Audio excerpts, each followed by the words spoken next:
আজকের এই ব্লগে আপনাদেরকে আবারও অভিনন্দন। মাঠে যাচ্ছি অনেক দিন পরে, প্রায় 20 দিন পরে মাঠে যাচ্ছি ধানের জমি দেখতে।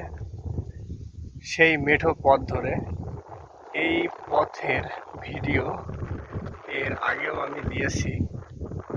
আজকের এই ভিডিওটি খুবই ইন্টারেস্টিং হতে যাচ্ছে। অবশ্যই ফুলফিলভাবে দেখবেন। আমার এবং আমাদের এলাকার ধানের কি অবস্থা, যেহেতু প্রচুর পরিমাণে এবছর বৃষ্টি হচ্ছে, সেটা আপনাদেরকে দেখাবো। পাশাপাশি বাবা পায়ের ব্যথা লাগছে, এবং পাশাপাশি আপনাদেরকে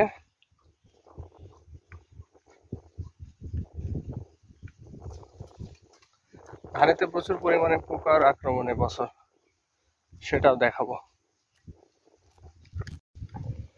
এই হলো আমাদের গ্রামীণ মেঠো রাস্তাটি। এরকম রাস্তা আশেপাশে আর নেই বললেই চলে, কেননা প্রত্যেকটা অঞ্চলেই আধুনিকতার ছোঁয়া চলে এসেছে। বাট আমাদের এই রাস্তাটি এখনো কাঁচা। এর প্রধান কারণ হচ্ছে এই রাস্তাটি প্রায় 2 কিলোমিটার পথ কাঁচা। এর কারণ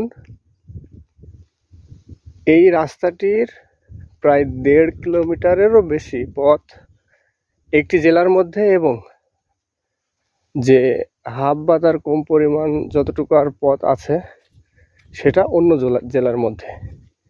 এই কারণে এই রাস্তাটির যে স্যাংশন বা প্রকল্প যেটা বলা হয় আর কি, যেটা বলে আমি সঠিক বলতে পারবো না, তো সেটা পাস হচ্ছে না আর কি। যত দূরে চোখ যাবে, মোবাইলের ক্যামেরা যত দূর পর্যন্ত যাবে, তত দূর পর্যন্ত শুধুমাত্র আমাদের ধানের মাঠ, চারিদিকে ধানের মাঠ।